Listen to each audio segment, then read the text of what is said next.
Okay, hello everyone. I hope that you will forgive me for just having audio.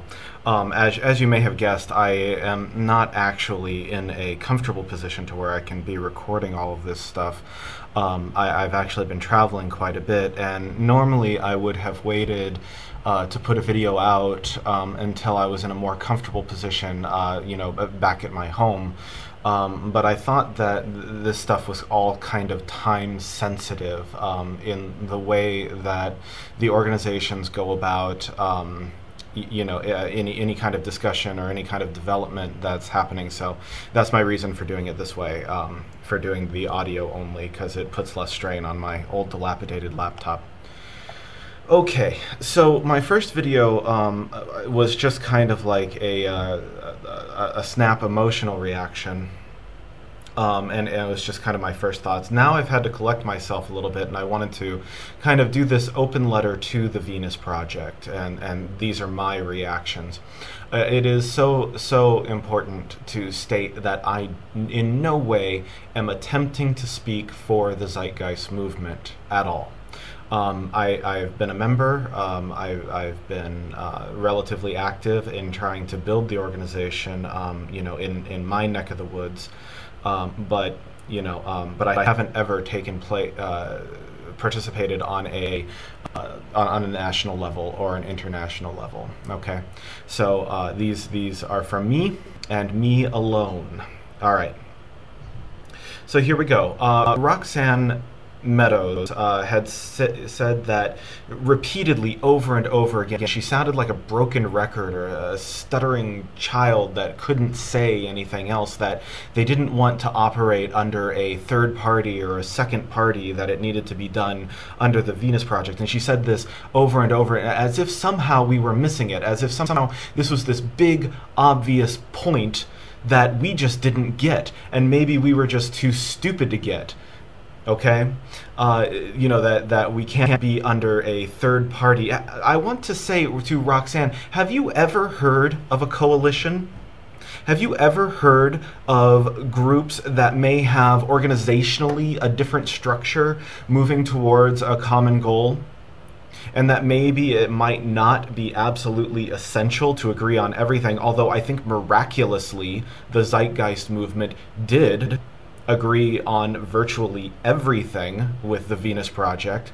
But even if they didn't, if the big picture was being realized and it was working as it was, then why in the hell would the Venus Project sever ties so immediately, from an organization that was trying to help them?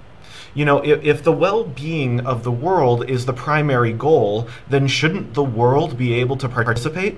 If they keep pushing away mass movements, how are they going to get the world's population on their sides? And so, Venus Project, I see that you're forming VP chapters, right, in place, I imagine, and take the place and fill the vacuum of what will be, what was the Zeitgeist movement chapters. So let me just tell you that, and this is my prediction, that if your movement grows, which I think is actually unlikely in any meaningful way, there will come into being various opinions about the direction of the Venus Project as a whole. I think that this will happen, and the reason for this is the people with whom you are dealing are not automatons. Right? They are thinking, developing human beings who will adapt what they have learned to what they are learning. This is part of the developmental process. This is part of the learning process. So will you shut them out if they don't fall in line? Maybe what you want are actually soulless automatons, and maybe the concerns raised by Anonymous were correct. And I want to know, did you consider the damage that you would eventually be doing to the credibility of both organizations? One of the biggest skepticisms that we receive is that human nature is essentially selfish and egoistic.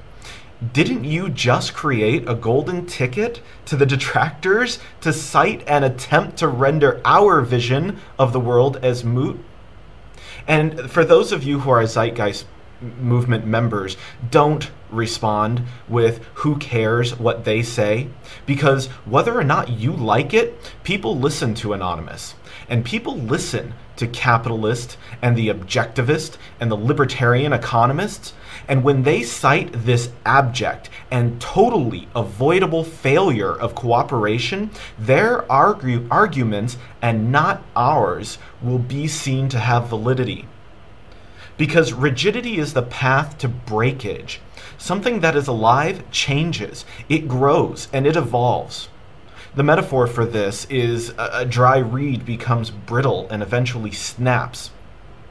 So, Venus Project, the moment you feel as though you know everything and no one else can teach you anything, you have intellectually and philosophically perished, and no one can resurrect the dead. The Venus Project was alive at one time. I think we've seen its death. So it begs the question, Venus Project, if someone did come up with a scientifically verifiable, better way to manage resources, would you support it? I mean, after all, supposedly the well-being of the Earth and its inhabitants are your primary concern. But your actions of late shows a side of you that really seems petty. So you state you want exposure through a film, but the Zeitgeist films were doing a magnificent job of that already. I think 500,000 members in a handful of years is success. Why would you want to change midstream? And one of your major complaints about the Zeitgeist movement members is that they're not educated in Venus Project methods and science. So I want to know, instead of making a fictional movie, right, which everybody, I think, would just say, all of the detractors anyway, would just say, well, there you go. You see, it's fiction. So why not put those energies into a video study series, something that people could even order? You could even sell them, as a profit for the Venus Project. I think there are many of us who wouldn't mind that at all. And I mean a genuine lecture series. I don't mean the kind of propagandistic films that have been made, as much as I liked them. Right? They're something that really shows the human behavior aspect, something with a book and a study guide. Why not do something like that? Right? So anyway, Venus Project, I doubt you will actually respond to this. I can't imagine that you will. But if you do, I would very much like to hear what you have to say. Bye.